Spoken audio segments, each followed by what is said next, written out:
Allô tout le monde! Aujourd'hui, je présente ma quatrième vidéo sur l'hypertension et on va discuter ensemble de la mesure de la pression artérielle, les bons appareils à utiliser et aussi la bonne technique à prendre. Les tensiomètres, donc les machines qu'on utilise pour prendre la pression à la maison, on peut les acheter à la pharmacie ou dans des commerces de détail. L'important, dans le fond, c'est d'en choisir un qui va avoir la mention de l'accréditation d'Hypertension Canada. L'accréditation, dans le fond, vous allez l'avoir sur la boîte. C'est un cœur avec un crochet à l'intérieur, puis il est marqué accrédité par Hypertension Canada. Ça vous assure à ce moment-là d'avoir un tensiomètre qui a été testé et qui répond aux standards.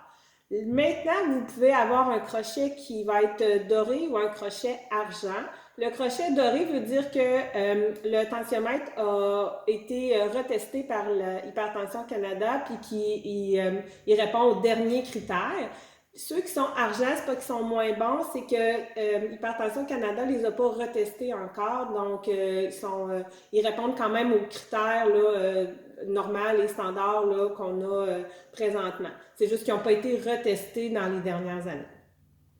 On peut aussi acheter un tensiomètre soit qui va au niveau du bras, soit qui va au niveau du poignet. Généralement, on va avoir tendance à plus recommander ceux au niveau du bras parce qu'ils sont un petit peu plus précis, mais Hypertension Canada a aussi accrédité ceux qui vont au poignet. Donc, un ou l'autre selon votre choix. Aussi, quand vous allez arriver pour acheter votre tensiomètre, vous allez sûrement remarquer que vous avez plusieurs options, plusieurs compagnies.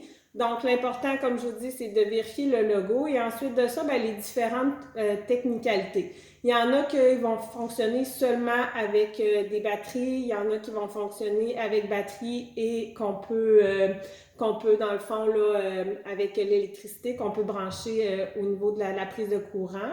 Il y en a également que vous allez avoir plusieurs mémoires à l'intérieur. Donc, si on est plus qu'une personne à l'utiliser à la maison, vous pouvez avoir, exemple, 2 mémoires. Il y en a qui vont en avoir plus des fois. Donc, à ce moment-là, ça vous permet de chacun avoir votre mémoire là, dans votre tensiomètre. La plupart des gens l'écrivent de toute façon sur un carnet, donc souvent les mémoires, là, c'est pas nécessairement le critère de choix. Ça va être souvent plus au niveau là, de ce qu'on veut juste utiliser des batteries ou on veut utiliser aussi là, avec l'électricité. Ensuite de ça, il y a les brassards. Les brassards, la plupart des machines maintenant ont des brassards universels. Sinon, ça peut être un brassard là, petit, moyen ou grand. Petit, ça va être souvent pour les enfants ou les personnes âgées là, qui vont avoir même les personnes dans le fond de n'importe quel âge, mais qui vont avoir un tout petit bras. Puis sinon, après ça, les gens vont être moyens ou grands. Mais comme je vous dis, la plupart maintenant sont rendus avec des brassards universels. Ça, c'est ce qui a trait vraiment à le tensiomètre lui-même. Donc, une fois qu'on a notre tensiomètre et qu'on commence à prendre notre pression à la maison, il y a une technique à utiliser. Des fois, les gens ne la respectent pas, cette technique-là, puis ça peut faire en sorte qu'il y a un certain biais dans les résultats que vous apportez au médecin, puis les résultats vont être soit plus bas ou plus hauts que qu'est-ce que ça devrait être normalement.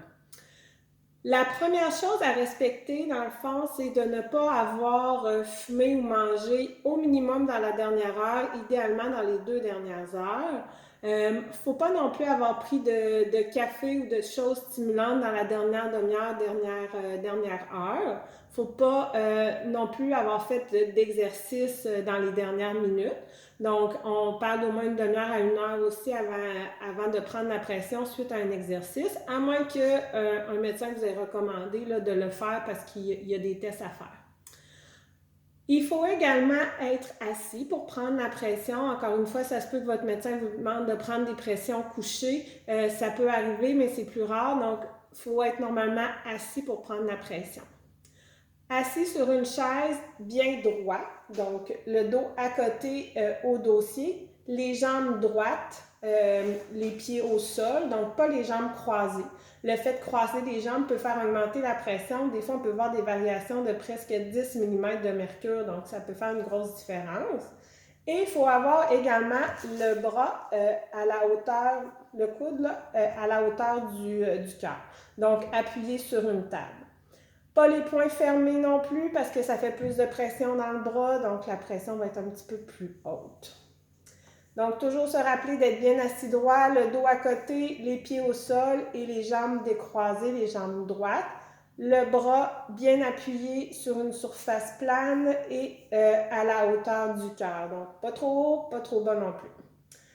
Ensuite de ça, il faut venir mettre le brassard. Donc, j'ai pas pris de machine, je voulais pas faire de favoritisme envers une compagnie, donc je vais vous montrer juste avec le brassard. Donc, on vient mettre le brassard ici. Si vous voyez, vous avez une petite partie rouge ou des fois, vous allez avoir une flèche. Ça vous indique ça qu'il faut mettre le brassard, dans le fond, appuyé sur le bras et que cette partie-là donne, dans le fond, dans le milieu, vers le milieu du bras, le milieu du coude.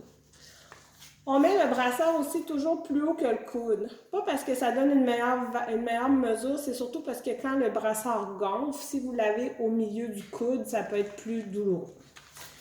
Ensuite de ça, on vient bien serrer. C'est sûr que le faire nous-mêmes, des fois, c'est plus difficile, surtout quand le brassard est neuf. On vient bien serrer comme ça et on passe des doigts ici. Il faut qu'on soit capable de passer 2 doigts, mais serrés. Si vos doigts, bien, vous avez beaucoup de place pour bouger, à ce moment-là, bien, le brassard n'est pas assez serré. Un brassard pas assez serré, des fois, ça peut donner des valeurs en dessous de votre valeur réelle. Et si vous n'êtes pas capable de rentrer les doigts, que c'est trop serré, bien à ce moment-là, le brassard fait trop de pression sur votre bras, puis ça se peut que la pression soit plus haute un petit peu que qu'est-ce que vous auriez en réalité.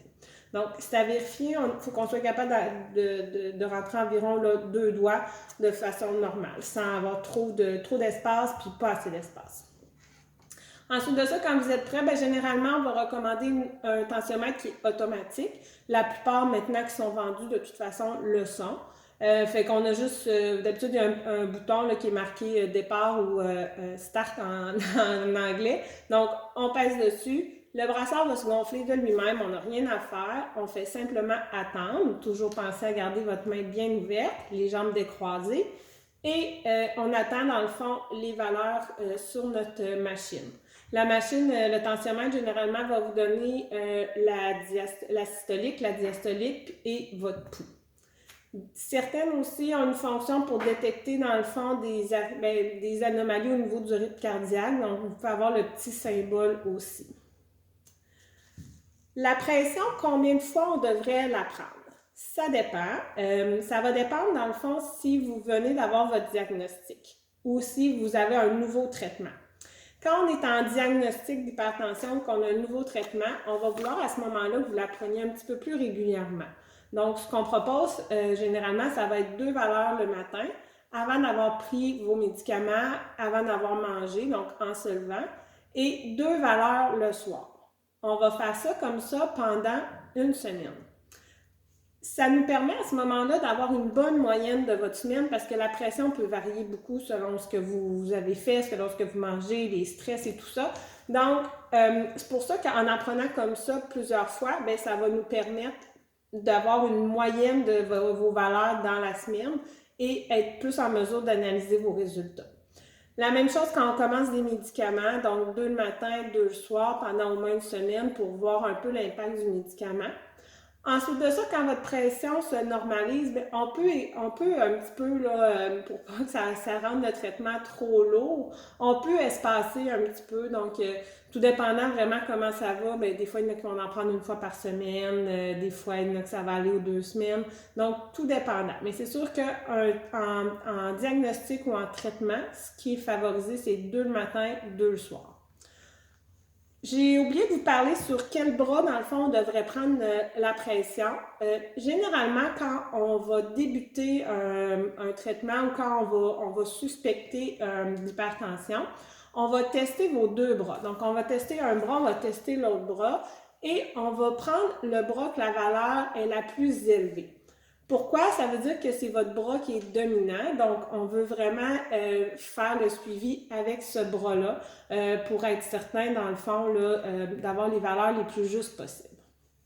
Donc, à la maison, bon, si votre médecin vous dit, bon, ben, c'est votre bras, ou le pharmacien vous dit c'est votre bras gauche dominant, à la maison, à ce moment-là, on va favoriser une prise de pression toujours au niveau du bras gauche. Il y a plusieurs outils pour vous aider pour la prise de la pression. D'habitude, les pharmacies vont vous fournir des petits carnets ou des feuilles pour inscrire votre pression. On en retrouve aussi sur les différents sites, là, soit Hypertension Canada ou la Société québécoise d'hypertension. Je vais vous les mettre en lien en bas de la vidéo. Je trouve particulièrement que celui de la Société québécoise d'hypertension est vraiment bien fait. Je vais vous le mettre en lien, c'est un petit carnet, vous avez beaucoup d'informations aussi sur la bonne façon de prendre votre pression, la bonne posture, la bonne technique.